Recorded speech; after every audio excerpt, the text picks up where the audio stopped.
সিলেটে এক্ষুনি শুনবেন না আমাদের স্থানীয় খবর। আসসালামু আলাইকুম। বাংলাদেশ বেতার সিলেট সংবাদ পড়ছি কুমকুম হাজারা মারুফা। আজ আন্তর্জাতিক নার্স দিবস। আধুনিক নার্সিং পেশার রূপকার ফ্লোরেন্স নাইটিঙ্গেলের জন্মবার্ষিকী উপলক্ষে প্রতি বছর দিবসটি পালিত হয়। যাদের সেবা ছাড়া একজন রোগী সুস্থ হয়ে ওঠা কঠিন, তিনি হলেন নার্স সেবিকা। তাদের সম্মান জানিয়েই পালন করা হয় আন্তর্জাতিক নার্স দিবস। এই উপলক্ষে সরকারি বেসরকারি উদ্যোগে আয়োজন করা হয়েছে নানা কর্মসূচি। এসব কর্মসূচির মধ্যে রয়েছে র্যালি, আলোচনা সভা ও প্রচারণা। সারা দেশের মতো সিলেটও গতকাল পালিত হয়েছে বিশ্ব মা দিবস। পৃথিবীর সবচেয়ে মধুর একটি শব্দ হলো মা। মা হচ্ছেন অকৃত্রিম স্নেহ, মমতা, ভালোবাসা ও নির্ভরতার ছায়াবৃক্ষ। মা সন্তানের শক্তির উৎস, প্রেরণার উৎস, ভবিষ্যৎ পথ প্রদর্শক। মা সন্তানের জন্মদাতা। মা সন্তানের শক্তির উৎস। সন্তানের বেড়ে ওঠা, লালন পালনে মাই মমতার হাত বাড়িয়ে রাখেন অহর্নিশ। সন্তানের বিজয়ের সাফল্যে সবচেয়ে বেশি খুশি হন মা। সন্তানের দুঃখে কষ্টে সান্ত্বনার শীতল হাত মাথায় বুলিয়ে দেন এই মা। মা সন্তানের স্নেহের বন্ধন পৃথিবীর সব সম্পর্কের ঊর্ধ্বে। গতকাল ছিল সেই মহিয়সী গরীয়সী মায়েদের সম্মান জানানো ও শ্রদ্ধা জানানোর দিন। এই দিনে সন্তানেরা শত ব্যস্ততার মাঝেও সচেষ্ট থাকেন একটি দিন মায়ের সান্নিধ্যে থেকে মাকে শ্রদ্ধা, ভালোবাসা ও কৃতজ্ঞতা জানিয়ে শৈশব কৈশোরের বিস্তৃত দিনগুলোকে অনুভব করতে আর আনন্দে শিহরিত হতে, স্বস্তি পেতে। দিনটি মাতৃত্ব ও মাতৃসত্তার গুরুত্ব এবং তাৎপর্য স্মরণ করিয়ে দেয় পৃথিবীতে আমাদের প্রচারণার মূল কাণ্ডারিকে। যথাযোগ্য মর্যাদায় সারা দেশের মতো সিলেটও গতকাল উদযাপিত হয়েছে বৌদ্ধ সম্প্রদায়ের প্রধান ধর্মীয় উৎসব শুভ বুদ্ধ পূর্ণিমা। এই উপলক্ষে বৌদ্ধ বিহারগুলোতে অনুষ্ঠিত হয়েছে বুদ্ধ পূজা, প্রদীপ প্রজ্বলন, শান্তি শোভাযাত্রা, প্রভাত ফেরি, সমবেত প্রার্থনা ও আলোচনা সভা।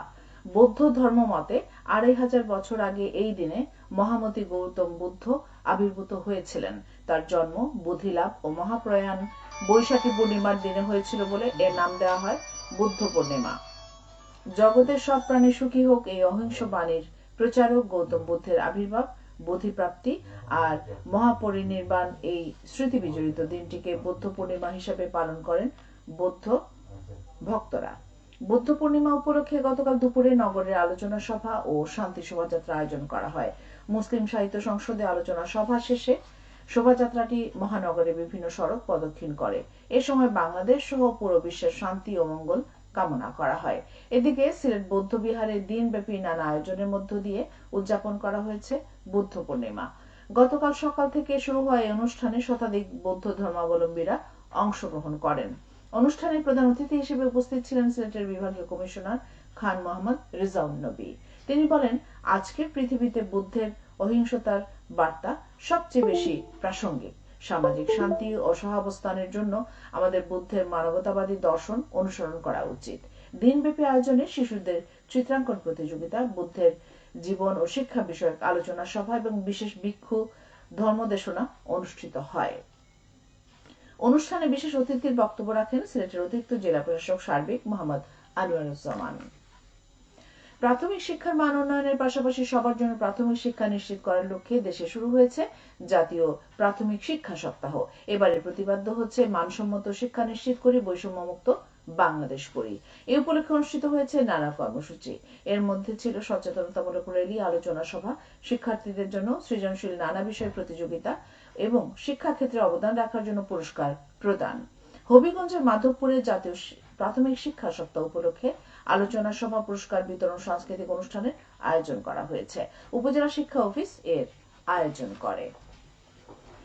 সিলেট থেকে এবছর প্রথম সরাসরি হজ ফ্লাইট যাত্রা করবে আগামী বুধবার।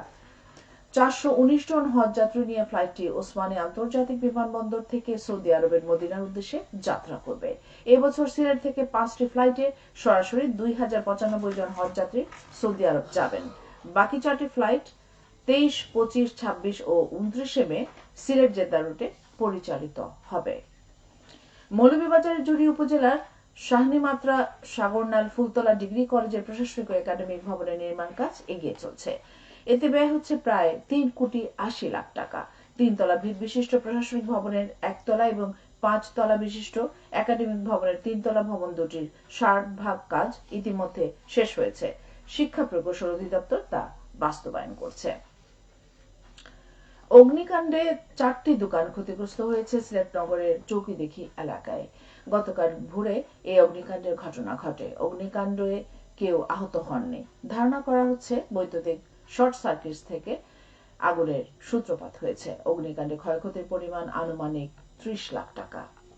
খেলার খবর, cricket. Sylhet DSA cup T20 টুর্নামেন্টে জয় পেয়েছে পদ্মা প্লাটুন ও কুশিয়ারা সুপার কিংস।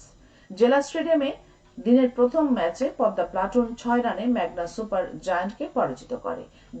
দিনের দ্বিতীয় ম্যাচে কুশিয়ারা সুপার কিংস 26 রানে বাসিয়া টাইটান্সকে পরাজিত করে। আজ একই ভেন্যুতে প্রথম ম্যাচে পদ্মা প্লাটুন মুখোমুখি হবে যমুনা ওয়ারিয়রের। দিনের দ্বিতীয় ম্যাচে সুরমা গ্ল্যাডিয়েটর মোকাবেলা করবে কুশিয়ারা সুপার কিংসের।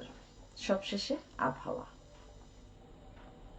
আজ বেলা 1টা পর্যন্ত পূর্বাভাসে বলা হয়েছে সিলেট ও পার্শ্ববর্তী এলাকায় পশ্চিম উত্তর পশ্চিম দিক দিয়ে অস্থায়ীভাবে ঘন্টায় সর্বোচ্চ 60 কিলোমিটার বেগে দমকা থেকে ঝোড়ো হাওয়া বয়ে যেতে পারে।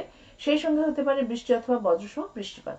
এসব এলাকার নদী বন্দরসমূহকে 1 নম্বর সতর্কতার সঙ্গে দেখে যেতে বলা হয়েছে। আজ সিলেটে সূর্যোদয় হচ্ছে 5:10 এবং সূর্য অস্ত যাবে সন্ধ্যে 6:28। সংবাদ শেষ হলো। আমাদের পরবর্তী স্থানীয় সংবাদ প্রচারিত হবে বিকেল 4:30। বাংলাদেশ বেতার, সিলেট।